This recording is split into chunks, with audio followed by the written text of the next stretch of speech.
देव संस्कृति विश्वविद्यालय के पत्रकारिता एवं जनसंचार विभाग के रेडियो वॉइस ऑफ DSAV देववाणी के सभी श्रोताओं को सादर प्रणाम। आप सुन रहे हैं कार्यक्रम श्रद्धे की कक्षा से। शारदीय नवरात्रि की इस पावन घड़ी में श्रद्धेय कुलाधिपति डॉक्टर प्रणव पंड्या जी द्वारा विश्वविद्यालय के मृत्युंजय सभागार में सभी विद्यार्थियों एवं आचार्य गणों के मध्य संचालित विशेष कक्षा में आप सभी श्रोताओं का स्वागत करते हैं। नवरात्रि के चौथे दिन श्रद्धेय ने श्रीमद् भगवद गीता के 6 अध्याय के 13वें श्लोक का वर्णन किया।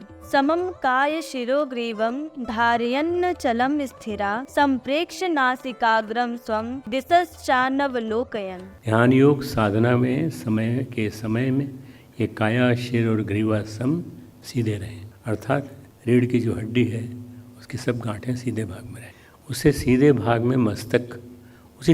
में मस्तक और ग्रीवा रहे। नवरात्रि के चौथे दिन माँ दुर्गा के कुष्मांडा स्वरूप को पूजा जाता है। माँ कुष्मांडा अष्टभुजाओं वाली देवी है। ऐसी मान्यता है कि उनकी पूजा करने से बुद्धि एवं विवेक में वृद्धि होती है। श्रद्धेय ने ध्यान के विषय में बताते हुए भगवान श्री कृष्ण का उल्लेख किया। आइए सुनते हैं उन्हीं के शब्दों में।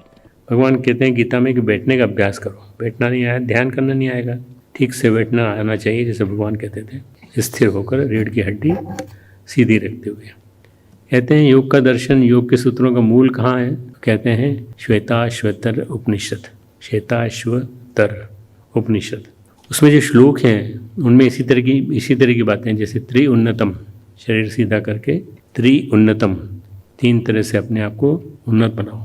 शरीर सीधा करके, गर्दन, छाती, सिर सीधा करके बैठो। ध्यान के लिए मन को एकाग्र करना अनिवार्य होता है व एकाग्रता में स्थिरता भी होनी चाहिए।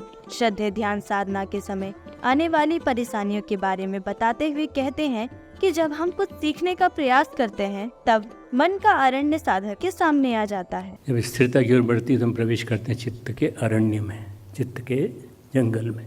मन का यह वन बड़ा भयानक है। जैसे ही हम लोग कोशिश करते हैं सीखने की कुछ, तो ये मन का यह वन अरण्य आ जाता है। इसमें एकाग्रता स्थिरता दोनों के ही टूटने की उम्मीदें ज़्यादा है। चित्त की नई परतें, चित्त चेतना की नई परतें आती हैं और उनके बिखरने की उम्मीद है। नवीन भयानक विघ्न आते हैं।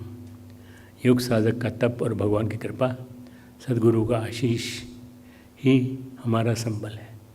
ध्यानस्थ व्यक्ति अपने शरीर को एक प्रयोगशाला मानकर शरीर, शीश और गर्दन को स्थिर रखते हुए ध्यान योग साधना करता है। काया, सिर, गले को सीधे अचल धारण करके, मतलब भगवान फिर याद दिला रहे हैं, तथा दिशाओं को न देखकर केवल अपनी नासिका के अग्रभाग को देखते हुए स्थिर होकर बैठे, वो समझा रहे हैं। इस श्लोक में योग साधक की स्थिति व स्थिरता है। यही शरीर की स्थिरता, मन की एकाग्रता व स्थिरता भगवान के इस वचन में समाई हुई है। काय शिरो ग्रीवम धारयन् अचलम स्तम। काय नामक शरीर मात्र है, फिर भी वहाँ आसन पर बैठने के बाद कमर से लेकर गले तक के भाग को काय कहा गया है।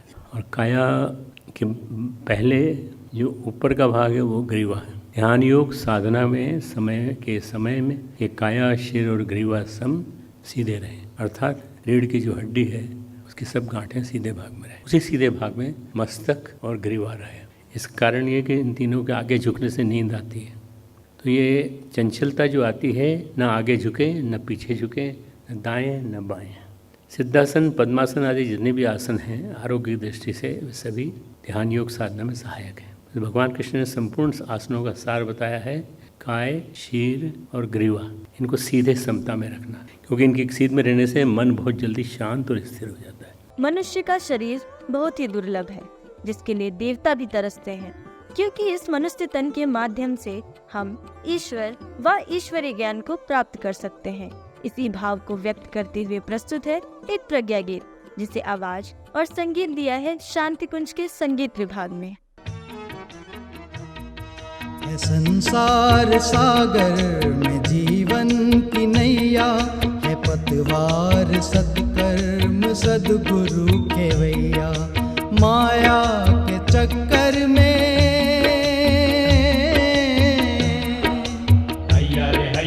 माया के चक्कर में फंस कर के हमने जीवन की नैया है मझधार धार कर दी बड़े भाग्य से।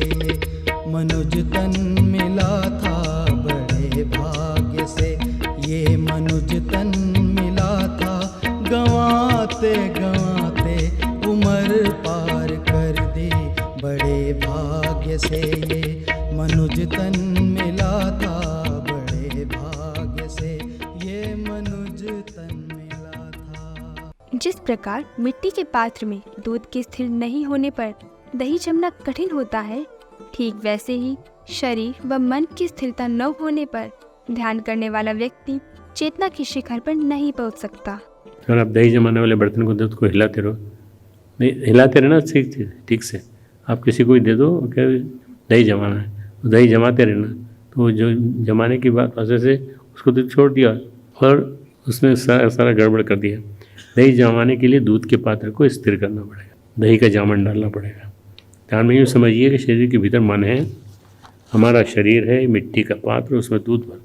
ये मान लो कि ये मनुष्य काया जो है ये मिट्टी का है।